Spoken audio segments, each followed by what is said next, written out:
My dear students, आज जो हम चैप्टर डिस्कस करने जा रहे हैं वो है आपका क्लास 8 होम साइंस का चैप्टर नंबर 3 संतुलित भोजन। सो बच्चों, सबसे पहले हम ये जानेंगे कि संतुलित भोजन होता क्या है। भोजन के बिना हमारा जीवन संभव नहीं है, क्योंकि हमारे जीवन के लिए भोजन उतना ही आवश्यक है जितना हवा तथा जल। जिस प्रकार रेल के इंजन, कार तथा बस को चलाने के लिए ईंधन की आवश्यकता होती है, उसी प्रकार हमें अपने शरीर को सुचारू रूप से चलाने के लिए भोजन की आवश्यकता होती है। यदि हमें भोजन ना मिले तो हमारा शरीर दुर्बल हो जाएगा और हमारी कार्य करने की शक्ति क्षीण हो जाएगी। किंतु इसका अर्थ ये नहीं है कि हम सारा दिन कुछ ना कुछ खाते रहें। आवश्यकता से अधिक खाया भोजन भी उतना ही हानिकारक है जितना कि आवश्यकता से कम खाया गया भोजन। यही कारण है कि हमें भोजन शरीर की आवश्यकता अनुसार ही खाना चाहिए। सो बच्चों, ये हम सबको पता है कि भोजन हमारे लिए कितना आवश्यक है। और अगर हमें एक अच्छा स्वस्थ जीवन बिताना है तो भोजन हमारे लिए इतना ही ज़रूरी है जितना कि हवा और जल। जैसे कि आपने देखा होगा, रेल के इंजन होते हैं, कार होती है, बस होती है, इनको चलने के लिए किस चीज़ की ज़रूरत होती है? पेट्रोल की ज़रूरत होती है ना। पेट्रोल इनका ईंधन होता है। ऐसे ही हमारे शरीर को अच्छे से चलने के लिए किस चीज़ की ज़रूरत है? भोजन की ज़रूरत है। लेकिन बच्चों, इसका मतलब ये नहीं है कि हम पूरे दिन कुछ ना कुछ खाते ही रहें, क्योंकि आवश्यकता मतलब ज़रूरत से ज़्यादा जो अगर हम खाना खाएंगे तो वो भी हमारे लिए उतना ही हानिकारक है जितना कि ज़रूरत से कम खाना। ठीक है, तो इसलिए हमें आवश्यकता के अनुसार ही खाना खाना चाहिए। भोजन द्वारा शरीर में उत्पन्न किए गए ताप से अनुमान लगाया जा सकता है कि खाया गया भोजन शरीर की आवश्यकता अनुरूप है या नहीं। हमें भोजन उतनी ही मात्रा में करना चाहिए जिससे शरीर में उपयुक्त मात्रा में ताप अथवा शक्ति उत्पन्न हो सके। शरीर में उत्पन्न इस ताप अथवा शक्ति को जिस इकाई द्वारा मापा जाता है उसे कैलोरी कहते हैं। सो बच्चों, अभी हमने ये तो जाना कि हमें भोजन जो है वो आवश्यकता के अनुसार करना चाहिए, मतलब जितना हमारे शरीर को ज़रूरत है उसी के हिसाब से हमें भोजन करना चाहिए। और बच्चों, ये जो भोजन से जो हमारे शरीर में ताप और शक्ति उत्पन्न होती है उसको एक इकाई द्वारा, यूनिट द्वारा मापा जाता है, जिसे हम कैलोरी कहते हैं। भोजन के विभिन्न तत्वों में ताप उत्पन्न करने की क्षमता भिन्न भिन्न होती है। निम्नलिखित भोजन के तत्वों की 1 ग्राम मात्रा शरीर के चलने के पश्चात प्रत्येक के सामने दी गई कैलोरी ताप उत्पन्न करती है। सो बच्चों, अब भोजन में अलग अलग तरह के जो है तत्व पाए जाते हैं और उन तत्व से हमें अलग अलग तरह की कैलोरी मिलती है। जैसे कि 1 ग्राम कार्बोज मतलब कार्बोहाइड्रेट। 1 ग्राम कार्बोहाइड्रेट से हमें 4.1 कैलोरी मिलती है। 1 ग्राम प्रोटीन से हमें 4.1 कैलोरी मिलती है और 1 ग्राम वसा यानी कि फैट से हमें 9 कैलोरी मिलती है। हमें भोजन की आवश्यकता कार्य की करने की शक्ति के साथ साथ शरीर वृद्धि, शरीर रक्षा तथा शारीरिक क्रियाओं के संचालन के लिए भी होती है। सो बच्चों, हमारे शरीर में सिर्फ भोजन इसलिए ही ज़रूरी नहीं है कि हमें कार्य करने की शक्ति मिले। भोजन हमारे लिए इसलिए भी ज़रूरी होता है क्योंकि उससे हमारे शरीर की वृद्धि मतलब कि ग्रोथ होती है, शरीर की रक्षा होती है और जो हमारे शरीर में अलग अलग शारीरिक क्रियाएँ हो रही हैं उनके संचालन के लिए भी हमें भोजन की आवश्यकता होती है। हमारे भोजन में शरीर वृद्धि के लिए प्रोटीन, ऊर्जा के लिए कार्बोज तथा वसा, शरीर रक्षा के लिए एवं शारीरिक क्रियाओं के संचालन के लिए खनिज लवण तथा विटामिन का होना आवश्यक है। अतः हमें ऐसा भोजन खाना चाहिए जिसमें हमें सभी पौष्टिक तत्व उचित मात्रा में मिल सकें। सो बच्चों, अब शरीर वृद्धि मतलब कि अगर हमें शरीर की ग्रोथ करनी है तो उसके लिए हमें प्रोटीन की ज़रूरत है। ऊर्जा के लिए हमें कार्बोहाइड्रेट और वसा मतलब कि फ़ैट की ज़रूरत है। शरीर रक्षा के लिए हमें और शारीरिक क्रियाओं जो बॉडी में चल रही हैं अलग अलग एक्टिविटीज़, उसके लिए हमें खनिज लवण मतलब कि मिनरल्स और विटामिन्स की ज़रूरत है। तो इसलिए हमारा जो भोजन होना चाहिए वो ऐसा होना चाहिए जिसमें हमें सभी पौष्टिक तत्व उचित मात्रा में मिल सकें। अब हम ये देखेंगे कि संक्षेप में मतलब कि अगर शॉर्ट में हमें देखना है कि संतुलित भोजन किसे कहते हैं, आइए इसके बारे में पढ़ते हैं। संतुलित भोजन उस भोजन को कहते हैं जिससे परिवार के प्रत्येक सदस्य को पर्याप्त मात्रा में शक्ति प्राप्त हो। ठीक है बच्चों, पहला पॉइंट हो गया कि ऐसा भोजन संतुलित भोजन कहलाता है जो प्रत्येक सदस्य, जो हमारे परिवार में प्रत्येक सदस्य है, चाहे वो बड़े बूढ़े हों, जवान हों या बच्चे हों, सभी को पर्याप्त मात्रा में कैलोरी शक्ति प्राप्त करवा सके। सेकंड, जो मिश्रित भोजन हो जिसमें विभिन्न भोज्य तत्व, प्रोटीन, कार्बोज, वसा, विटामिन और खनिज लवण व फल सम्मिलित हों। तीसरा, जिसमें विभिन्न भोजन तत्व शरीर के लिए उचित मात्रा में उपलब्ध हो। सो बच्चों, ये अभी हमने ऊपर पढ़ा ही है कि हमें ऐसा भोजन करना चाहिए जिसमें हमें सभी तरह के पोषक तत्व मिल सकें और विभिन्न भोजन तत्व जो हमारे शरीर के लिए अलग अलग मात्रा, जितनी हमें मात्रा चाहिए उसी मात्रा में उपलब्ध हो सकें। अब हम पढ़ेंगे बच्चों कि व्यक्ति की जो दैनिक पौष्टिक आवश्यकताएं होती हैं वो किस आधार पर होती हैं। हमें कैसे पता चलेगा कि इस व्यक्ति की जो दैनिक पौष्टिक आवश्यकता है, इसे कौन कौन से पोषक तत्व कितनी मात्रा में चाहिए होंगे। आइए इसके बारे में जानते हैं। व्यक्ति की दैनिक पौष्टिक आवश्यकताओं का आधार। व्यक्ति की दैनिक पौष्टिक आवश्यकताएं निम्नलिखित बातों पर निर्भर करती हैं। पहला है आयु। बच्चों को उनके शरीर के भार को देखते हुए वयस्कों की अपेक्षा अधिक पोषक तत्वों की आवश्यकता होती है, क्योंकि बच्चों को भोजन से ऊर्जा के साथ साथ शारीरिक वृद्धि के लिए भी अधिक प्रोटीन, खनिज लवण अथवा विटामिन मिलने चाहिए। तो बच्चों, आपको पता ही है कि जो छोटे बच्चे होते हैं वो बढ़ रहे होते हैं, उनके शरीर को वृद्धि की ज़रूरत होती है, ग्रोथ की ज़रूरत होती है। ठीक है, तो इसलिए अगर वयस्क को, मतलब कि बड़े लोगों के अगर कंपेयर करा जाए तो बच्चों को अधिक पोषक तत्वों की आवश्यकता होती है, क्योंकि उन्हें ऊर्जा तो चाहिए, ऊर्जा के साथ साथ उन्हें शारीरिक वृद्धि के लिए अधिक प्रोटीन, खनिज लवण व विटामिन भी चाहिए।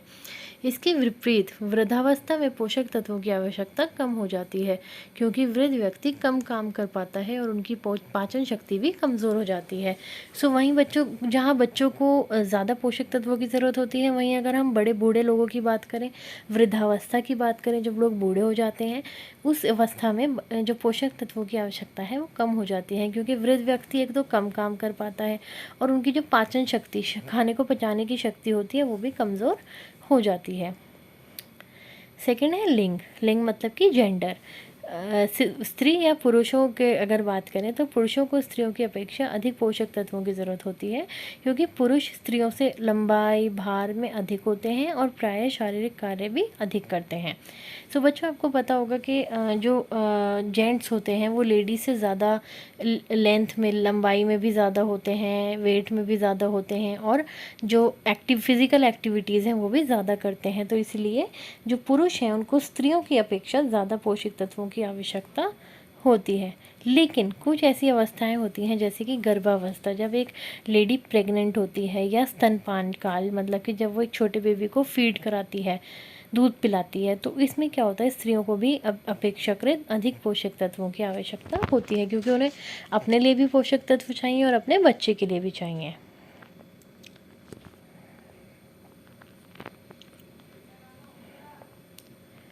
तीसरा है कार्य। शारीरिक कार्य करने वाले व्यक्तियों को मानसिक कार्य करने वालों की अपेक्षा अधिक कार्बोज व वसा की आवश्यकता होती है, क्योंकि शारीरिक कार्य करने के लिए अधिक ऊर्जा की आवश्यकता होती है। इसके विपरीत मानसिक कार्य करने वाले व्यक्तियों को अधिक प्रोटीन तथा कम कार्बोज व वसा की आवश्यकता होती है।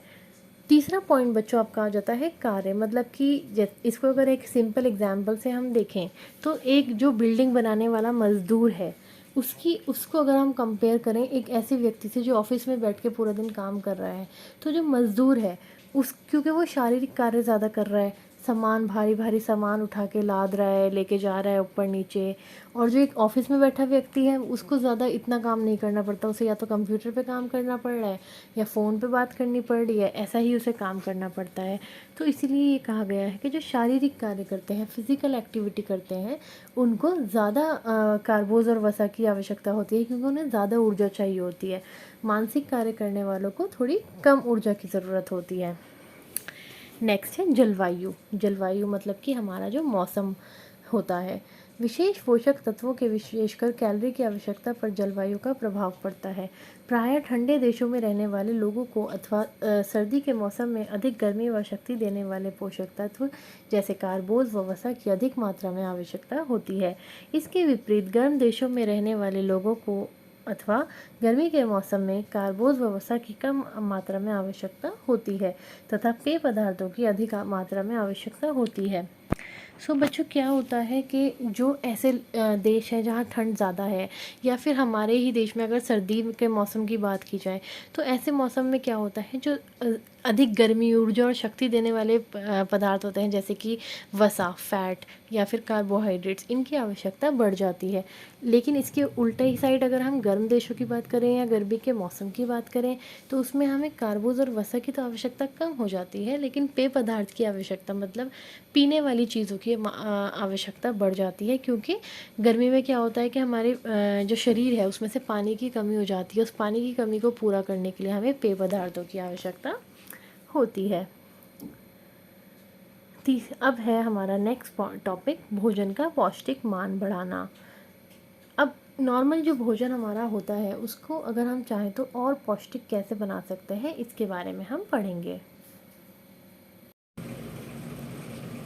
विभिन्न पोषक तत्वों की प्राप्ति के लिए हमें अपने भोजन में विभिन्न खाद्य पदार्थों को सम्मिलित करना आवश्यक है, परंतु परिवार की सीमित आय और बढ़ती हुई महंगाई के कारण यह भी अनिवार्य हो गया है कि हमें भोजन पकाने में कुछ ऐसी विधियों का प्रयोग करना चाहिए जिससे अधिक व्यय किए बिना ही हम भोजन को भोजन में पौष्टिक तत्वों की मात्रा बढ़ाई जा सके।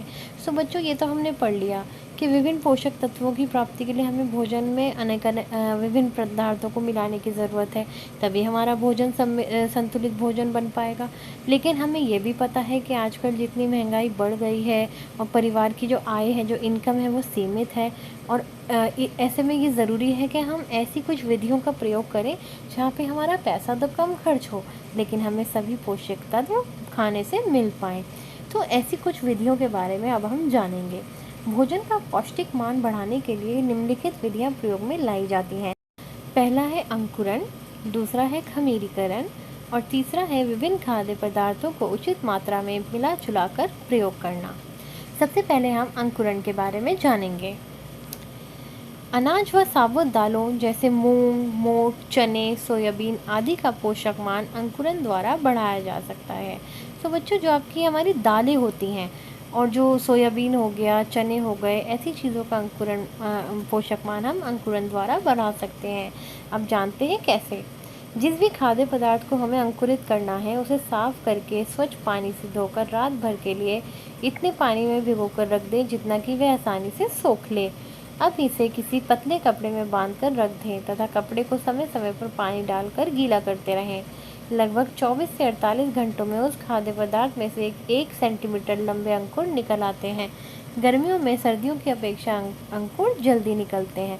सो बच्चों, ये हमने जो पढ़ा, ये अंकुरण की विधि है कि हम घर में ही कैसे खाद्य पदार्थों को अंकुरित कर सकते हैं। अब इसका प्रयोग कैसे करना है। इन अंकुरित दालों व अनाजों को कच्चा या भाप में पकाकर नमक, काली मिर्च, नींबू, प्याज, टमाटर, इन सब चीज़ों के साथ खाया जा सकता है। अंकुरित दालों व अनाजों की खिचड़ी, खीर, पराठा, रायता आदि भी बनाकर खा सकते हैं। अब हम जानेंगे अंकुरण के क्या लाभ होते हैं। बच्चों, अंकुरण से हमें ये निम्नलिखित लाभ होते हैं, जैसे कि विटामिनों की मात्रा में बढ़ोतरी। अंकुरण करने से अनाजों व दालों में विटामिन सी तथा बी समूह के विटामिन की मात्रा बढ़ जाती है। खनिज लवण, लोहे की अधिक प्राप्ति। खनिज लवण लोहा, जिसको हम आयरन भी कहते हैं, अनाजों व दालों में यौगिक के रूप में होता है। अंकुरण करने से यह खनिज लवण लोहा अलग होकर शरीर के लिए अधिक मात्रा में प्राप्त होता है। पोषक विरोधी तत्वों का नष्ट होना। अंकुरण से अनाजों व दालों में जो ऐसे पोषण विरोधी तत्व होते हैं जो पोषण को हमारे शरीर में जाने से रोकते हैं, वो नष्ट हो जाते हैं, जिससे पोषक तत्व शरीर में अधिक मात्रा में उपयोग हो पाते हैं। खाद्य पदार्थों का अधिक पचनशील होना। बच्चों, अंकुरण से क्या होता है, जो हमारे खाद्य पदार्थ होते हैं वो इजीली हमारे शरीर में जाके डाइजेस्ट हो जाते हैं, ज़्यादा पचनशील बन जाते हैं। खाद्य पदार्थों का शीघ्र पकना। पानी में भिगोने तथा अंकुर फूटने से अनाजों व दालों की कठोर ऊपरी परत फट जाती है, जिससे उन्हें पकने में कम समय लगता है। तो बच्चों, ये तो हो गई अंकुरण की बात। अब हम पढ़ेंगे खमीरीकरण के बारे में। कुछ खाद्य पदार्थ जैसे चावल, दाल, बेसन, मैदा आदि को खमीरीकृत करके प्रयोग में लाया जाता है। अब इसकी विधि जानेंगे। खमीरीकरण करने के लिए खाद्य पदार्थों को साफ करके स्वच्छ पानी में भिगोकर रख दें। जब खाद्य पदार्थ पानी सोख ले तो उसे पीस कर खमीर उत्पन्न होने के लिए रख दें। खमीर उत्पन्न करने के लिए दही या बाजार में उपलब्ध खमीर का प्रयोग कर सकते हैं। गर्मियों में सर्दियों की अपेक्षा खमीर जल्दी उत्पन्न होता है। क्या बच्चों, आप कुछ ऐसी चीज़ों के बारे में सोच सकते हो जो हमें खमीरीकरण से प्राप्त होती हैं? चलिए जानते हैं। खमीरीकरण विधि द्वारा डोसा, इडली, कुलचा, डबल रोटी, ढोकला आदि बनाए जाते हैं। सो बच्चों, आपने देखा कि हमारे घर में जो रोज़ हम यूज़ करने वाली चीज़ें हैं, जैसे कि ब्रेड स्लाइसेस हो गए, ढोकला हो गया, कुलचे हो गए, डोसा, इडली, ये सब खमीरीकरण द्वारा ही बनाए जाते हैं। अब खमीरीकरण के लाभ जानते हैं। खाद्य पदार्थों में खमीर उत्पन्न करने के प्रयोग से निम्नलिखित लाभ होते हैं। खाद्य पदार्थों का पोषक मान बढ़ना। बच्चों, खमीरीकरण विधि से क्या होता है कि खाद्य पदार्थ जो होते हैं उसमें बी समूह, विटामिन के जो बी समूह होते हैं उनकी मात्रा बढ़ जाती है। खनिज लवण लोहे की अधिक प्राप्ति। बच्चों, खमीर जैसे अंकुरन हमें आयरन देता है खाने से ज़्यादा, ऐसे ही खमीरीकरण भी जो खनिज लवण लोहा होता है खाद्य पदार्थों में, उसकी वजह से हमारे शरीर में ईज़िली अवशोषित हो जाता है और हमें अधिक मात्रा में प्राप्त होता है। खाद्य पदार्थ अधिक पचनशील हो जाते हैं। खमीरीकृत खाद्य पदार्थ जो होते हैं बच्चों, वो नॉर्मल खाद्य पदार्थों की अपेक्षा अधिक पचनशील हो जाते हैं और खाद्य पदार्थ अधिक स्वादिष्ट भी हो जाते हैं खमीर उत्पन्न होने के बाद। अब है तीसरी विधि, जिस जो है विभिन्न खाद्य पदार्थों को उचित मात्रा में मिला जुला कर प्रयोग करना। एक ही खाद्य पदार्थ को अधिक मात्रा में प्रयोग में लाने की अपेक्षा हम 2 या अधिक खाद्य पदार्थों को मिला जुला कर प्रयोग कर सकते हैं। अब ये कैसे किया जाता है, आइए जानते हैं। जैसे कि अगर अनाज और दालों की बात की जाए तो हम खिचड़ी बनाते हैं या दाल चावल बनाते हैं या दाल रोटी बनाते हैं, ढोकला बनाते हैं, डोसा बनाते हैं, इडली, मिस्सी रोटी, ये सब चीज़ें आपने देखा होगा। खिचड़ी में दाल और चावल को मिला के पकाया जाता है। जब हम दाल चावल खाते हैं तब भी हम चावल पे दाल डाल के मिला के खाते हैं। दाल रोटी में भी हम रोटी के साथ दाल खा रहे हैं। ढोकले में भी हम सूजी और बेसन मिलाते हैं, ठीक है। डोसे में भी हम चावल और दाल मिलाते हैं।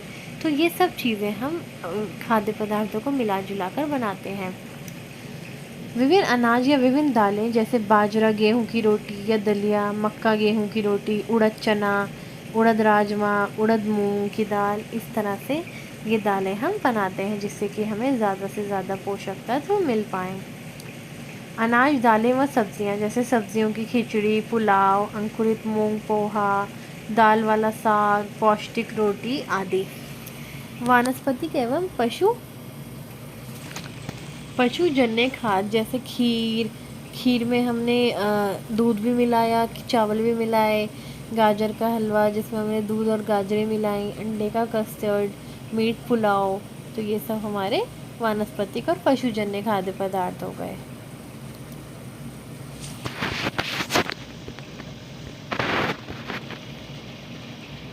अब इसके क्या लाभ हैं? विभिन्न खाद्य पदार्थों को उचित मात्रा में मिला जुला कर प्रयोग करने से निम्नलिखित लाभ होते हैं। प्रोटीन की उपयोगिता बढ़ना।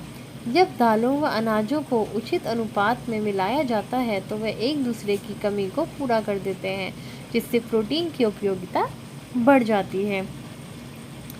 खाद्य पदार्थों का पोषक मान बढ़ना। जब अनाज व दाल में सब्जियां भी डाली जाती हैं तो उनमें पाए जाने वाले विटामिन व खनिज लवण भी उपलब्ध हो जाते हैं। पकाने में कम समय लगना। खाद्य पदार्थों को मिला जुला कर पकाने से समय की बचत होती है। अब बच्चों, यहाँ पे एक किशोर के लिए पूरे एक दिन की भोजन तालिका दी गई है। इसमें हम देखेंगे कि एक किशोर के लिए एक दिन का भोजन क्या होना चाहिए। सबसे पहले स्कूल जाने से पूर्व नाश्ता, 1 कप दूध, 2 बिस्किट, सैंडविच, खीरा, टमाटर आदि। स्कूल के टिफ़िन में एक पौष्टिक पराठा, अचार स्वाद अनुसार या और कोई एक मौसमी फल। दोपहर के भोजन में 3 चपाती, सोयाबीन, आलू की सब्ज़ी, सलाद, दही। शाम का नाश्ता, चाय या दूध, नमक पारे, मूंगफली की पट्टी। रात्रि का भोजन, चपाती या चावल, घी या चने की दाल, आलू मेथी की सब्ज़ी, फलों का कस्टर्ड। सोने से आधा घंटा पूर्व 1 गिलास दूध। उपरोक्त भोजन तालिका में मौसम के अनुसार एवं स्वाद अनुसार समय समय पर खाद्य पदार्थों में परिवर्तन किया जा सकता है।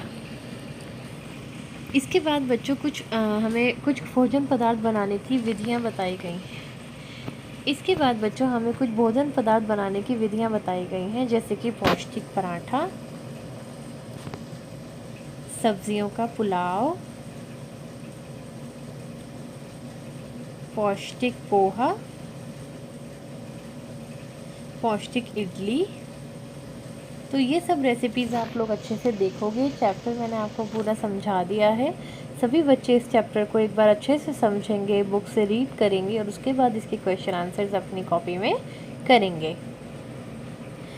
क्वेश्चन आंसर्स का लिंक मैंने इसी चैप्टर में दिया हुआ है, नेक्स्ट वीडियो में आप वो देख सकते हो। क्वेश्चन आंसर्स का काम भी आप दूसरी वीडियो से कर सकते हो। मैं इसी वीडियो के डिस्क्रिप्शन में भी क्वेश्चन आंसर्स का लिंक डाल दूँगी।